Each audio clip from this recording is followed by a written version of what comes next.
নমস্কার বন্ধুরা, আমি চৈতালির পাকশালায় তোমাদের সকলকে স্বাগত। আজকে আমি আলু দিয়ে ট্যাংরা মাছের রেসিপি তোমাদের সাথে শেয়ার করব। এটাকে তোমরা ট্যাংরা মাছের রসাও বলতে পারো। দেখো আমি কি করে এটা বানাচ্ছি। প্রথমে আমি মাছগুলোকে ধুয়ে নিয়েছি। এখানে ছোট ছোট আমি মাছ নিয়ে নিয়েছি। এই মাছগুলো কিন্তু সবগুলোরই পেটে ডিম রয়েছে। এবার মাছগুলোকে আমি হলুদ আর নুন দিয়ে খুব ভালো করে মাখিয়ে রাখবো। হাফ চামচ মতন হলুদ দিয়েছি আর পরিমাণ মতন নুন দিয়েছি। নিয়ে খুব ভালো করে মাখাতে হবে, যেন প্রত্যেকটা মাছের গায়ে না নুন আর হলুদটা যেন লাগে। দেখো আমি একটা একটা করে মাছ খুব ভালো করে মাখানো হয়ে গেছে। এবার আমি মাছটাকে ঢেকে 10 মিনিটের জন্য রেখে দেবো। এদিকে একটা কড়াই নিয়ে নিয়েছি। কড়াই আমি 2টো টমেটো দিয়ে দিলাম আর কিছুটা লঙ্কা দিয়ে দিলাম, মানে কাঁচা লঙ্কা, আর আদা দিয়ে দিয়েছি। দেখে নাও আদাটা তোমরা, আর ঝালটা তোমরা নিজেদের পছন্দ অনুযায়ী দেবে। দিয়ে আমি জল দিয়ে দিলাম। এটা আমি 5-7 মিনিট মতন জলে ফুটিয়ে নেব।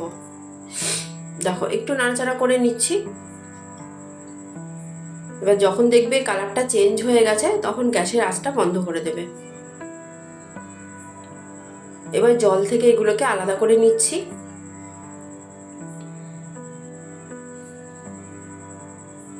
দেখো আমার জল থেকে এগুলো আলাদা করা হয়ে গেছে।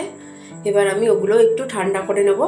ঠান্ডা করে টমেটোর খোসাগুলোকে না ছাড়িয়ে ফেলে দেবো। আর এগুলো একটু ভাপে নিলে টমেটোর খোসাগুলো তো আলাদাই হয়ে যায়। এবার আমি ওটাকে মিক্সিতে পেস্ট করে নেব। এবার এইদিকে দেখো কড়াই নিয়ে নিলাম। কড়াইয়ে সর্ষের তেল দিয়ে দিচ্ছি। সর্ষের তেলে আমি রান্নাটা করব। এবার মাছগুলো সব তেলের মধ্যে ছেড়ে দিলাম। আমার মনে হয় জানো তো, মাছের ঝোলে না সর্ষের তেল করলেই খেতে বেশি ভালো লাগে। তোমাদের কি মনে হয় বলো? এবার মাছগুলোকে আমি ভালো করে উল্টে পাল্টে ভেজে নেব, যেন দুপিটি যেন ভাজাটা ভালো হয়। আর গ্যাসের আঁচটা মাঝারি করে মাছটা ভাজলে খেতে ভালো হয়। আমি একটু লালচে করে মাছগুলো ভেজেছি। দেখো আমার এই মাছগুলো ভাজা হয়ে গেছে। নামিয়ে নিলাম। এবার আমি ওই তেলের মধ্যে বাকি মাছগুলো দিয়ে দিচ্ছি। সেম একইভাবে বাকি মাছগুলোও ভেজে নেব। আমি মাছগুলো একটু কড়া করে ভেজেছি, তোমরা চাইলে অল্প ভাজতে পারো। তবে আমাদের বাড়িতে তো কড়া করে মাছ হলে খেতে সবাই বেশি পছন্দ করে, সেই জন্য আমি কড়া করেই মাছটা ভেজেছি।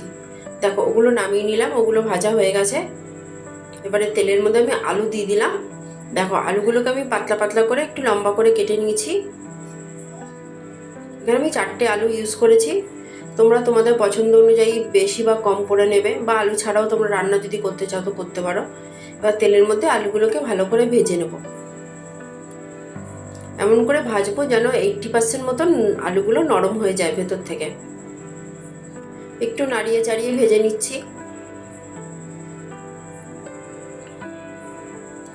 এই রান্নাটা কম তেল ঝাল মশলায় আমি করেছি। খেতে কিন্তু খুব ভালো হয়, গরম গরম ভাতের সাথে না খেতে খুব ভালো লাগে। দেখো কথা বলতে বলতে আলুগুলো আমার ভাজা হয়ে গেছে। এবার আমি আলুগুলোকে নামিয়ে নিচ্ছি। ওই তেলের মধ্যে আমি কালো জিরে ফোড়ন দিয়ে দিলাম। একটু নাড়িয়ে চাড়িয়ে নিচ্ছি।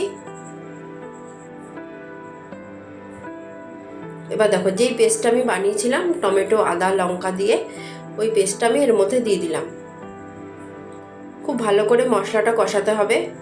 এবার সামান্য হলুদ দিয়ে দিলাম, সামান্য না, যতটুকু লাগে ততটুকুই দিয়েছি। এবার 1 চামচ মতন জিরের গুঁড়ো আর 1 চামচ মতন ধনের গুঁড়ো দিয়ে দিলাম। দিয়ে মিশিয়ে নেব। মিশিয়ে খুব ভালো করে কষাবো। গ্যাসের আঁচটা তো আমার মাঝারি করাই আছে। আর সামান্য আমি কাশ্মীরি লঙ্কার গুঁড়ো দিলাম, তোমরা চাইলে নাও দিতে পারো। তবে এটা দিলে সুন্দর একটা কালার হয়, তবে ঝাল হবে না। দেখো তেলটা আমার সেপারেট হতে শুরু করে দিয়েছে, মশলাটা আমার কষানো হয়ে গেছে। এবার আমি যেই আলুগুলো ভেজে রেখেছিলাম সেই আলুগুলো দিয়ে ভালো করে কষিয়ে নেব মশলার সাথে। দেখো আলুর সাথে মশলাটা মিশিয়ে নিলাম। এবার আমি জল দিয়ে দিচ্ছি, যে যেরকম ঝোল খাবে। আমি যেহেতু এটা ঝোল ঝোল রান্না করছি সেই জন্য একটু বেশি জল দিয়েছি। আমি এখানে 1 গ্লাস মতন জল দিচ্ছি। দিয়ে খুব ভালো করে নাড়িয়ে চাড়িয়ে নিলাম। এবার নুন দিয়ে দিলাম পরিমাণ মতন, দিয়ে একটু নাড়িয়ে চাড়িয়ে নিলাম। তারপর আমি ঢেকে রাখবো 10 মিনিট মতন ঢেকে রাখবো। 10 মিনিট পর ফিরে আসলাম। বা নাড়িয়ে চাড়িয়ে নিচ্ছি একটু। নিয়ে এই ঝোলের মধ্যেই আমি মাছগুলো দিয়ে দেব। দেখো ঝোলটা তো আমার ফুটতে শুরু করে দিয়েছে। আর এই টাইমে গ্যাসের আঁচটা আমি বাড়িয়ে দেব। মাছগুলো দিয়ে বেশিক্ষণ লাগবে না। দেখো সব মাছগুলো আমি ঝোলের মধ্যে দিয়ে একটু নাড়ি চাড়িয়ে নিচ্ছি যেন মাছগুলো ঝোলের মধ্যে ডুবে থাকে। একটু নাড়িয়ে চাড়িয়ে নিলাম। আর গ্যাসের আঁচটা এই টাইমে বাড়ানোই থাক। 5 মিনিট মতন একটু ফুটতে দিলেই ব্যাস হয়ে যাবে। আর একটু নুন দিয়ে দিলাম, মনে হলো নুনটা একটু কম, আমি টেস্ট করে দেখেছিলাম, সেই জন্য নুন দিয়ে দিলাম। নুন দিয়ে একটু নাড়ি চাড়িয়ে নিচ্ছি। তোমাদের যদি ভালো লাগে অবশ্যই লাইক করবে, সাবস্ক্রাইব করবে, আর অবশ্যই বাড়িতে এইভাবে রান্না করে খাবে, খেতে কিন্তু খুব ভালো লাগে। এবার একটু গরম মশলা দিয়ে দিলাম 1/2 চামচ মতন, দিয়ে নাড়ি চাড়িয়ে নেব।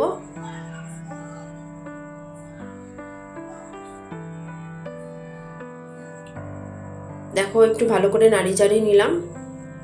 আর সামান্য চিনি দিয়ে দিলাম, তোমরা না চাইলে নাও দিতে পারো, তবে আমি দিয়েছি। দিয়ে একটু নাড়ি চাড়িয়ে নিচ্ছি। ব্যাস চিনিটাকে মিশিয়ে দিয়েছি। ব্যাস আমার রান্নাটা কমপ্লিট। একটা প্লেটে সার্ভ করে দেখাচ্ছি। ব্যাস টাটা। সবাই ভালো থাকবে, সুস্থ থাকবে, আর রান্নাটা করে খাবে।